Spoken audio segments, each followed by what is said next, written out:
Thanks God, it's Friday. Bienvenue à toi dans l'épisode 28, celle qui avait peur de lâcher prise.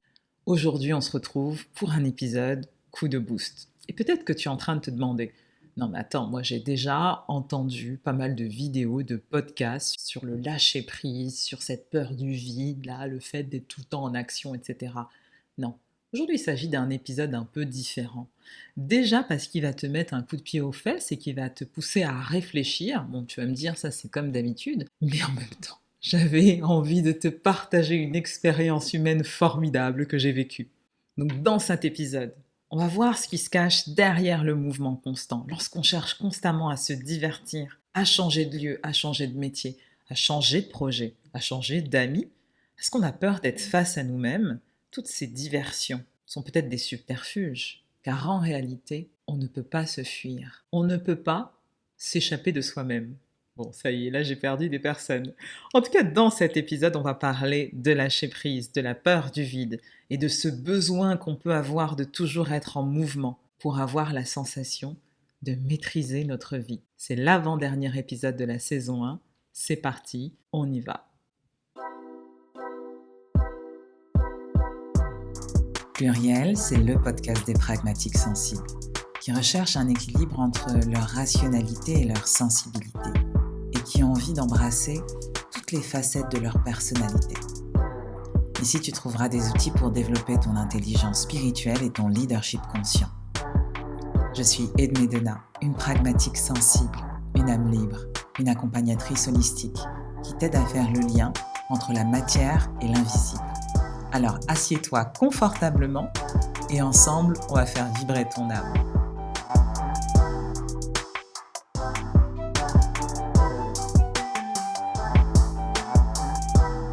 Thanks God, it's Friday. C'est l'histoire d'un disciple et d'un maître. Chaque jour, le disciple vient prendre les enseignements du maître, mais il a l'impression de ne pas avancer. Il a l'impression de tourner en rond, de faire toujours la même chose. Et surtout, il a l'impression que le maître lui fait de la rétention d'informations, qui ne veut pas lui transmettre tous ses enseignements, qui ne veut pas lui transmettre sa sagesse. Peut-être que ce maître a envie de garder ce savoir rien que pour lui. Alors le disciple revient jour après jour pour accumuler des connaissances, pour grandir, pour expérimenter, pour avoir l'impression d'avancer. Et pour cela, il est sans cesse en mouvement. Il est sans cesse en train d'essayer de faire de nouvelles choses. Il est avide de connaissances. Et il a envie d'avancer sur son chemin de vie. Il a envie de progresser. Et pour lui, le fait d'être tout le temps en action est un gage de bonne volonté. Mais aujourd'hui, il est un peu découragé. Alors il a décidé qu'il se présenterait au maître et qu'il allait lui parler de ses difficultés. Qu'il allait lui dire que finalement, il avait l'impression de ne pas avancer, de ne pas apprendre de nouvelles choses, qu'il était prêt à faire de grandes choses pour pouvoir grandir en sagesse et devenir lui aussi un maître un jour. Alors il se présente devant la maison du maître qui l'invite à rentrer. Et contrairement aux autres jours, le maître l'invite à prendre le thé. Le disciple est touché. Il est même flatté que le maître l'invite à boire le thé, contrairement à d'habitude. Alors il s'assoit confortablement et il répond positivement à cette invitation de prendre le thé. Et quand le maître arrive, il lui tend délicatement une tasse. Et puis il commence à verser le thé, de sorte que la tasse commence à se remplir, et presque à déborder, et arrive même à déborder, jusqu'au point où le disciple finit par être mouillé. Il regarde le maître et ne comprend pas, en lui disant « Mais maître, que faites-vous? Vous voyez bien que la tasse déborde ?» Et le maître le regarde en lui disant « Eh bien, pourquoi es-tu surpris? Tu as soif de connaissances, tu es avide de nouveautés. Mais finalement, tu ne te demandes jamais s'il y a assez de place dans ta tasse pour recevoir tout ce que tu as envie d'apprendre. Regarde donc cette tasse, elle est à l'image de ton apprentissage. Si tu ne fais pas de place à l'intérieur de toi, tu ne pourras rien apprendre de nouveau. Tu te présentes à moi tous les jours avec une tasse remplie de certitudes, de pensées, de cacophonie intérieure qui t'empêche d'être réceptif à mes enseignements. Alors, qu'as-tu envie de faire aujourd'hui?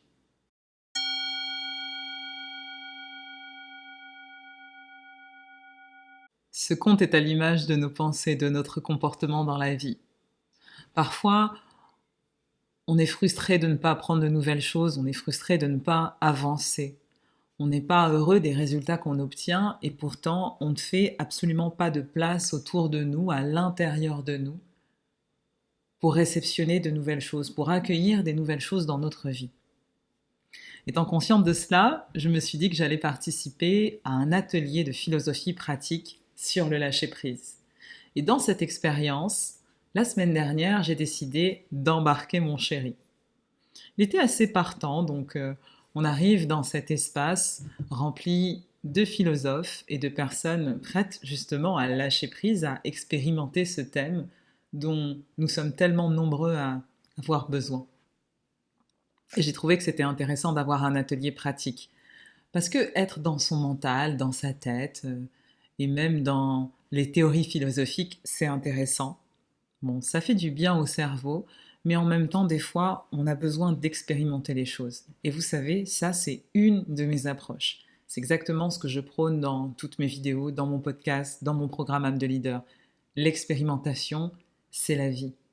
C'est quand on ressent des émotions, quand on expérimente les choses, qu'on est complètement dans le vivant, dans ce qu'on est venu faire ici sur Terre. Expérimenter. Alors expérimentons, j'arrive dans cet espace où tout le monde est venu travailler le lâcher-prise.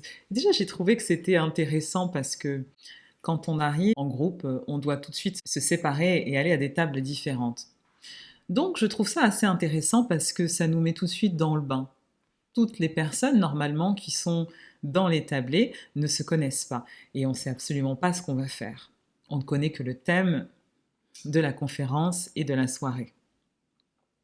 Et l'idée de cette conférence, c'est vraiment d'avoir quelque chose de pratique. C'est-à-dire qu'on a un philosophe qui arrive, ou un maître à penser, et qui va faire un petit laïus sur le thème du lâcher-prise et de la philosophie.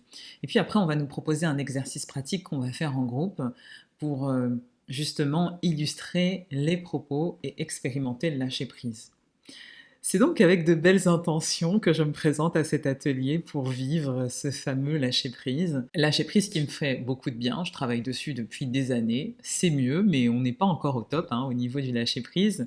Et moi, il faut savoir que dans ma personnalité, j'ai vraiment deux côtés. J'ai un côté qui est très conventionnel, qui adore les règles, l'organisation, la planification, qui parfois est psychorigide dans certains domaines et dans certaines choses de sa vie. Et puis j'ai un côté où je suis dans l'esprit du réformateur. C'est mon profil énéagramme, c'est-à-dire la personne qui est venue faire bouger les lignes, la personne qui ne suit pas le rang, le leader perturbateur qui va amener des innovations, une nouvelle manière de penser. Et ce qui est marrant, c'est que tout ça s'est regroupé dans mon corps, dans le même individu. Ce qui fait que, en face de moi, les gens ne savent pas comment se positionner.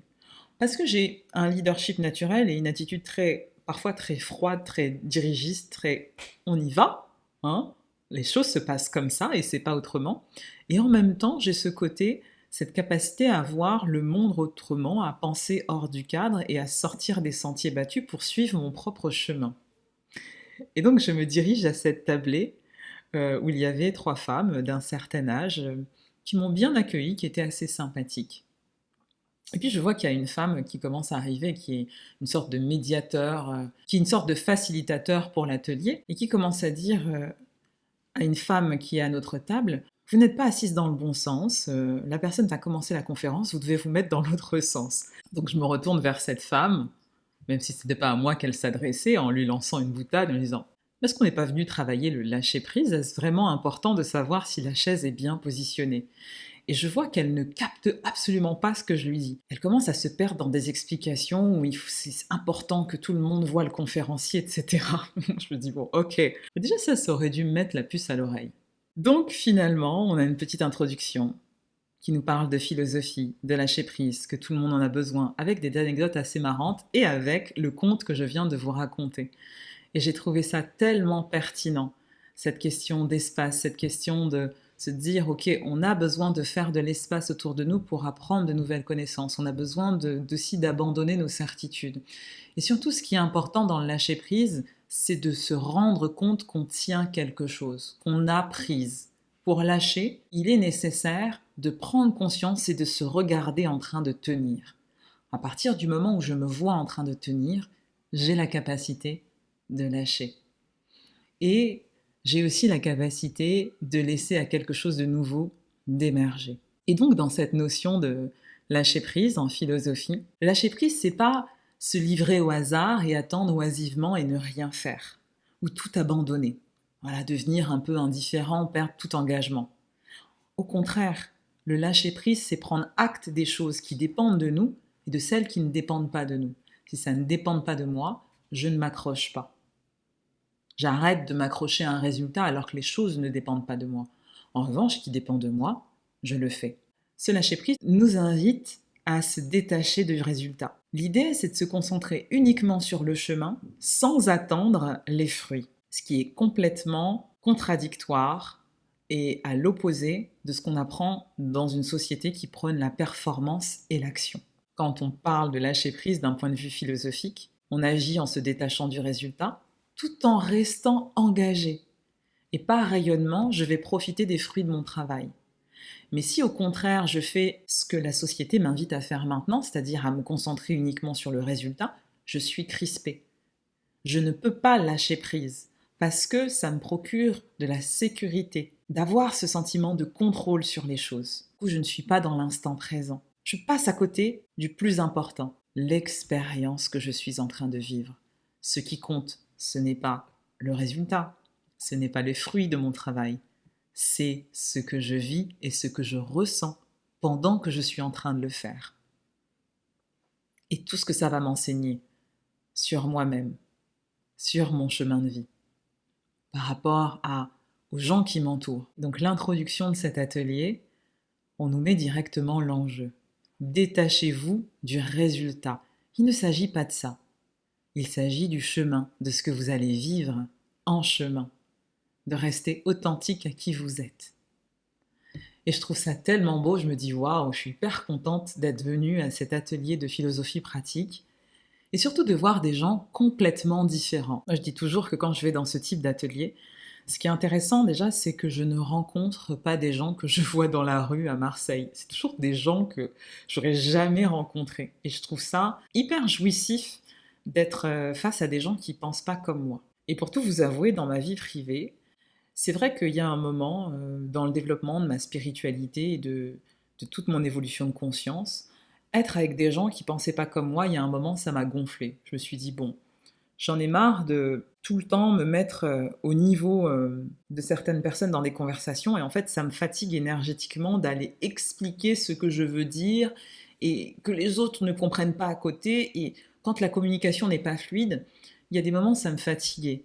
Donc, j'avais coupé avec tout ça et je me suis dit, moi, j'ai plus là, en tout cas en ce moment, envie de fréquenter des personnes qui comprennent ce que je vais dire. Ce qui, en soi, je pense, est une erreur parce que c'est important de ne pas se couper du monde, c'est important d'interagir avec des gens qui ne pensent pas comme nous et de travailler cette flexibilité psychologique. Et c'est pour ça que je suis allée à cet atelier. Parce que je me suis dit, voilà, c'est cool aussi de rencontrer des gens qui sont différents. Ça ne va pas être mes amis, mais c'est des gens avec qui je peux réapprendre à penser, avec qui je peux enrichir aussi ma pensée dans ce cadre qu'est la philosophie. Donc hyper intéressant. Bon, un petit faux départ avec la blague qui est mal perçue. Du coup, on me présente un exercice, on nous dit, voilà, chaque table va faire un mandala ensemble, vous allez faire un mandala, vous allez être 5 autour de la table et il va y avoir 4 petits pots dans lesquels il y a des graines de chaque couleur. Donc lentilles corail, des pois verts, des lentilles noires, etc. Et avec ces petites lentilles, vous allez remplir le mandala. Et elle précise avant qu'on commence tous le mandala, vous n'avez pas le droit de vous parler, vous devez tous faire le mandala et vous n'avez pas besoin de le finir. Ce n'est pas l'exercice. Je vois que les femmes ne se parlent pas, je vois une plume sur la table, donc je propose la plume à 2 personnes qui sont autour de moi, elles ne la veulent pas, donc je la prends. Personne n'a la même manière de faire, on ne peut pas se parler.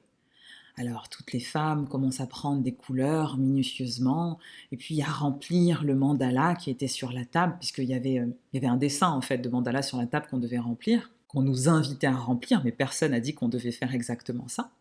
Puis chacun prend les couleurs très délicatement pour faire quelque chose de très joli. Et puis moi, j'arrive avec un peu mon esprit de contradiction, je l'avoue. Je prends les petits pots, je prends comme ça des poignées. Et je commence à mettre des poignées sur des parties. Je commence à laisser tomber des petits tas sur des parties du mandala. Et puis à les déplacer avec petites plumes. Plumes, je précise, que j'avais trouvées sur la table et que j'avais proposées à plusieurs personnes, mais elles n'en avaient pas voulu. Et bien, il y a des parties où c'est très linéaire, donc je suis ce code couleur unifié. Et puis il y a des parties où moi je fais de l'espace, où je crée autre chose, où je laisse du vide. Il y a des moments où je m'arrête, j'observe ce que les autres font. Et puis je sens énergétiquement qu'il y a des gens qui sont frustrés, parce que je ne fais pas exactement comme eux, parce que je ne suis pas du tout attachée au résultat, à l'esthétique de ce que je suis en train de faire, mais je me concentre sur l'expérience. Moi, en vérité, dans ma tête, je suis en train de me dire « Ah, c'est marrant, pourquoi je vais vers une couleur plutôt qu'une autre ? Pourquoi il y a plus le bas du mandala qui m'intéresse au lieu du haut ? Pourquoi je suis plus attirée vers la gauche que vers la droite ? » Et puis je regarde un peu comment font les autres. Et je sens vraiment des frustrations énergétiques comme des petites flèches qui arrivent vers moi. Et j'ai trouvé ça hyper marrant parce que je sentais les tensions.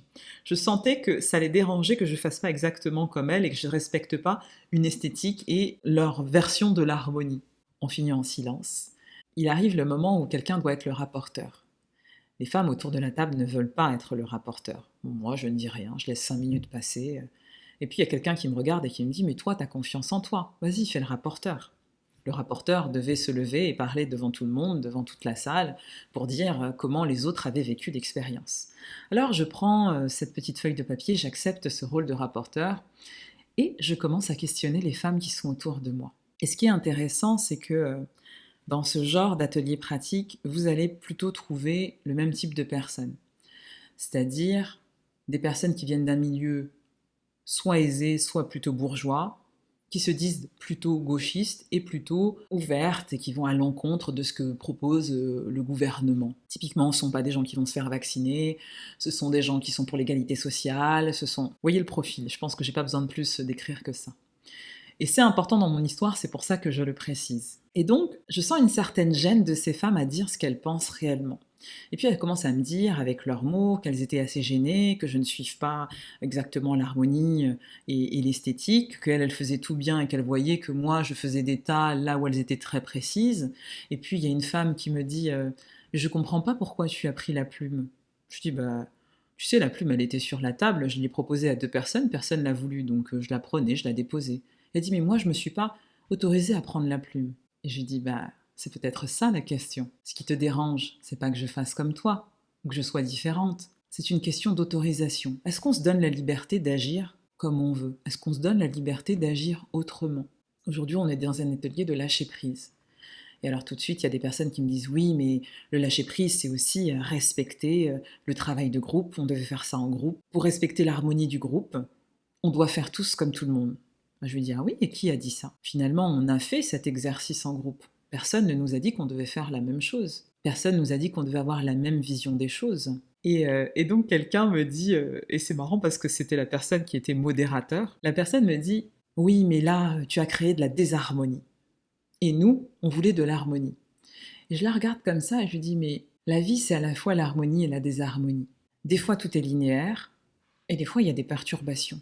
Mais ça fait aussi partie de la vie. » Elle me dit « Mais c'est pas comme ça, même la nature, il y a des règles. » Je lui dis « Oui, il y a des règles, mais dans ces règles, il y a des choses et il y a leur opposé. Et ça fait partie du monde d'avoir tout ça à l'intérieur de soi. » Et je sentais qu'elles étaient mal à l'aise. Elles ne voulaient pas paraître pour des gens qui n'acceptent pas la différence, mais c'est un peu ce qu'elles se disaient. Elles disaient « Ne le prends pas comme une attaque personnelle. » Et moi, j'étais là « Bah non, je le prends pas comme une attaque. Moi, je note vos ressentis et puis voilà, c'est ok quoi. » Et c'était vraiment ok à l'intérieur de moi, mais je trouvais ça un peu jouissif, j'avoue, de les taquiner. Donc je continue à les questionner, sans leur rentrer dedans, mais je continue à les questionner finalement pendant le feedback. Il y en a une qui me dit, même dans l'art, dans la peinture, il y a des règles à respecter. Et je la regarde comme ça et je lui dis, mais on aurait pensé Picasso. Ah oui, mais Picasso était un génie. Pour se permettre ce qu'il a fait, il fallait avoir beaucoup de talent. Et je lui dis, mais c'est surtout qu'il s'est donné la liberté de suivre qui il était, de créer un nouveau courant.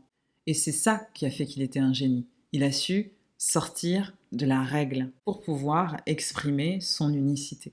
Bon, vous l'aurez compris, il y a eu beaucoup d'émotions, je pense de frustration autour de la table. Et moi, je leur explique qu'en fait, dans mes pensées, c'est ce que je vous ai expliqué tout à l'heure, j'étais là, bon, pourquoi je choisis pas le rouge? Pourquoi là, je prends plus cette couleur? Pourquoi je veux plus de ce côté-là? Et que j'avais senti un peu voilà, des frustrations, mais qu'en fait, moi, j'étais plus centré sur ma propre expérience et sur aussi faire de l'espace là où tout le monde essayait de remplir. Message qui n'a absolument pas été compris autour de la table. Et donc elle me dit, oui, c'est toi le rapporteur, etc.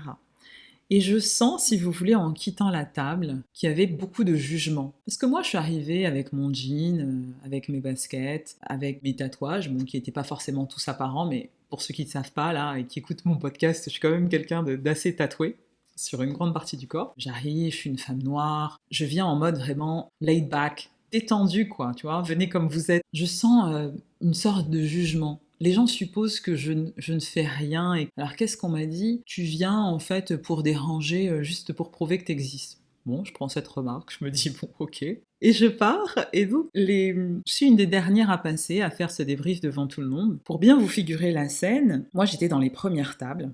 Il y avait une personne qui encadrait l'atelier face à la scène, face à toutes ces tables qui étaient là. À chaque fois qu'un rapporteur passait, il se levait, il se mettait face à l'audience et il parlait avec un micro. Et donc c'est mon tour, et donc déjà je regarde la personne qui me passe le micro, je fais non, j'ai pas besoin de micro, je parle assez fort. On reproche tout le temps de parler fort, donc je pense que ça ira, les gens dans le fond vont m'entendre. Et là il y a eu un énorme contraste entre les rapporteurs qui sont passés avant et après moi. Tout le monde a rapporté cette chose de manière très mentale, très linéaire, très je liste en fait ce qu'on s'est dit dans le groupe. Moi je suis arrivée, j'ai fait quelque chose de théâtral. J'ai parlé d'émotion.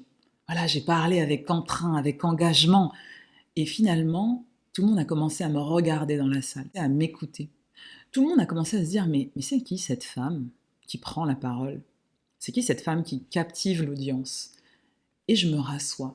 Alors finalement, je finis cette présentation, et là, c'est pas un moment d'humilité, hein. Je connais mes compétences, je sais que j'ai l'art de la rhétorique, je sais que la prise de parole en public, c'est une de mes forces, et je vois ces femmes qui changent de regard sur moi, qui me disent mais tu fais quoi comme métier? Parce que jusque-là, elles ne m'avaient pas questionné sur qui j'étais, sur ce que je venais faire ici. Moi, je leur avais posé beaucoup de questions. Mais à aucun moment, elles ne m'ont posé des questions. Elles ne se sont pas intéressées, elles ont supposé que je ne faisais rien. Et donc, avec les yeux écarquillés, elle commence à me demander mais est-ce que tu es prof? Tu t'exprimes tellement bien, c'est tellement poétique la manière dont tu as retranscrit nos échanges. Mais bravo pour cette présentation, c'était super. Et cet effet, il a été accentué par d'autres personnes avec qui je n'avais absolument pas parlé, qui sont venues me voir, dont les profs de l'école qui sont venus me dire waouh, super, ta présentation, c'est génial. J'ai adoré la manière dont tu l'as présentée. Est-ce que tu fais du théâtre? Mais qu'est-ce que tu fais dans la vie? Et ce qui est intéressant, c'est que dans la vie, on peut tellement être plein de certitudes et de jugements par rapport aux gens qui sont autour de nous qu'on reste crispé. Cette crispation, ça crée une tasse pleine. Ça crée des certitudes. Ça crée une pensée qui est figée, qui est sclérosée, et qui fait que on a tellement de biais qu'on ne s'autorise pas à apprendre de l'expérience qu'on est en train de vivre et des autres, des manières différentes de penser. Je le dis pour ces femmes, mais je le dis aussi pour moi-même.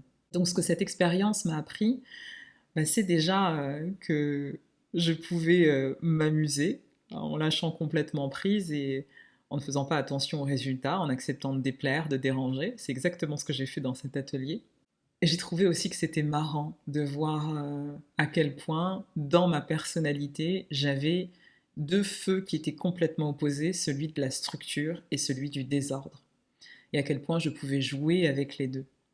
Et ce qui est marrant, c'est qu'une femme est venue me voir qui était à ma table et puis elle faisait de la médecine holistique et elle me dit ah mais on est un peu dans le même domaine, et puis elle me parle du vaccin parce que vous l'aurez compris en fait tous ces profils sont des personnes qui se vaccinent pas. Et vu que moi j'ai une pensée qui est hors du cadre, elles se sont dit toi aussi de toute façon t'es pas vaccinée. Et moi je réponds si je suis vaccinée. Et là je vois fracture du cerveau. Elles ne peuvent me mettre dans aucune case. Elles ne peuvent me mettre dans aucune case. Je ne peux pas être juste la contestataire et en même temps être vaccinée. Je ne peux pas être tatouée, noire, jeune, désinvolte et en même temps très intelligente et maîtriser l'art de la rhétorique. Et c'est ça qui est fou, c'est que la vie a toujours cette capacité à nous surprendre et garder cette flexibilité psychologique d'être au contact de personnes qui ne pensent pas comme nous, ça nous permet d'apprendre, d'expérimenter, de vivre des émotions, de s'enrichir, de grandir en conscience.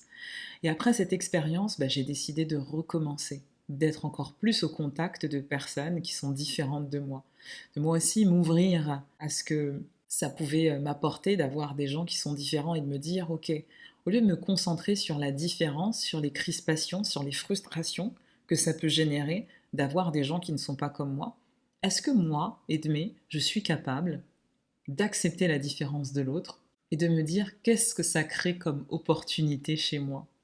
Quelle belle expérience!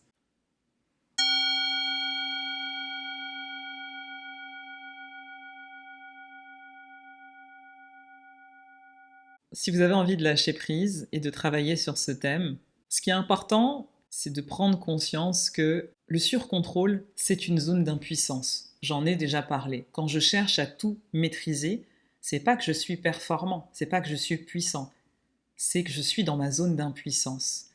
La personne qui est dans sa toute-puissance, qui est dans son leadership vertueux, parce que là je parle du côté lumineux, n'a pas besoin de tout contrôler, car elle a conscience en ses capacités, elle a confiance en elle. Elle a confiance en Dieu, elle a confiance en la vie, et elle sait que quoi qu'il se passe, quoi qu'il arrive, tout sera juste, et elle aura les capacités de faire face à ce qui vient. Quand je souhaite lâcher prise, je dois d'abord prendre conscience de est-ce que je suis dans ma zone de puissance ou d'impuissance. La première étape, c'est de me rendre compte que j'ai une prise, que je suis attachée à quelque chose, que je suis attachée au résultat, que je suis attachée au besoin de maîtrise qui va me rassurer. Et c'est à moi d'aller questionner ça. Pourquoi j'ai besoin d'être rassurée? Pourquoi j'ai besoin de maîtriser les choses? Pourquoi j'ai besoin de tout contrôler? Qu'est-ce que ça m'apporte? Qu'est-ce que ça vient cacher? Et j'essaie régulièrement de me poser la question. C'est pas facile dans certains domaines d'avoir cet œil vraiment objectif, et puis dans d'autres, c'est assez évident et on peut le faire tout seul. Donc, je vous invite à initier ce questionnement, et puis pour certains points qui sont beaucoup plus bloquants, de vous faire accompagner pour voir ce qui se cache derrière cette envie de maîtrise, de contrôle. Donc pour lâcher, la toute première chose, c'est de comprendre et de se voir en train de tenir la chose. Donc on comprend que lâcher prise, c'est avant tout une question de foi, de confiance, et de comprendre qu'on sait que tout se passera bien, quoi qu'il se passe finalement. Pour lâcher prise et pour apprendre de nouvelles choses, j'ai besoin aussi d'aller explorer cette peur du vide. Pour moi, ce sont deux peurs qui sont connexes, le lâcher prise et la peur du vide. Parce que parfois, je peux avoir un besoin constant de m'occuper, d'être en mouvement, de faire des choses, d'être dans l'action, d'être dans la performance et d'être vraiment constamment dans ce truc de il faut que j'agisse pour que quelque chose se passe, il faut que j'agisse pour contrôler les choses.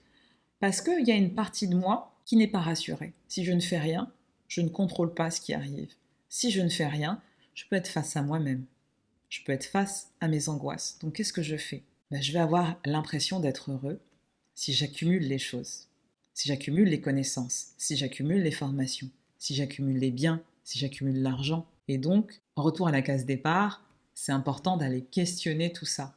Cette peur de ne pas laisser de l'espace à quelque chose qu'on ne connaît pas. Et vous voyez pourquoi c'est connecté au lâcher-prise. Parce que si je fais de l'espace, si j'arrête d'agir, je crée un espace de nouveauté, de créativité, un vide créateur.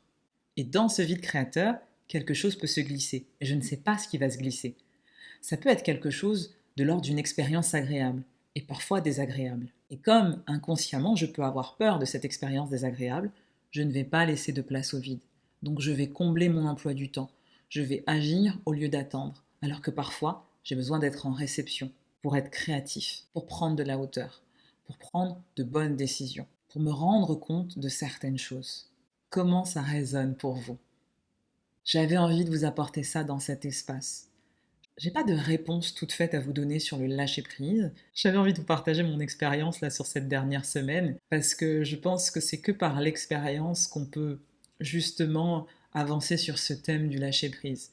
Moi, j'ai longtemps été une contrôle freak et ce que je peux vous dire, c'est que c'est à partir du moment où j'ai commencé à lâcher toutes mes certitudes, mon besoin de contrôle, de maîtrise sur l'argent, sur comment les gens me voient, quelle activité je veux développer, qui je suis en tant que mère, qui je suis dans ma famille. Quand j'ai commencé à casser comme ça tous les codes, ok, maintenant je m'en bats, je suis moi-même.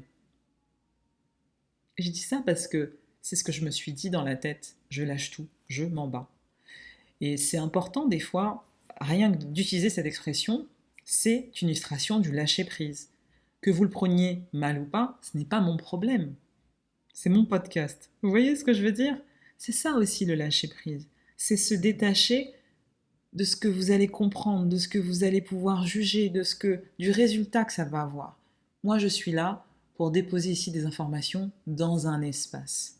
Je me concentre sur ma transmission. Je me concentre sur ma mission et pas sur le résultat.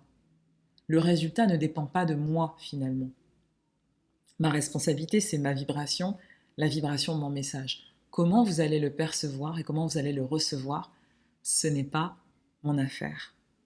C'est ça aussi le lâcher prise. Et j'ai envie de terminer cet épisode tout simplement avec ça. Thanks God, it's Friday.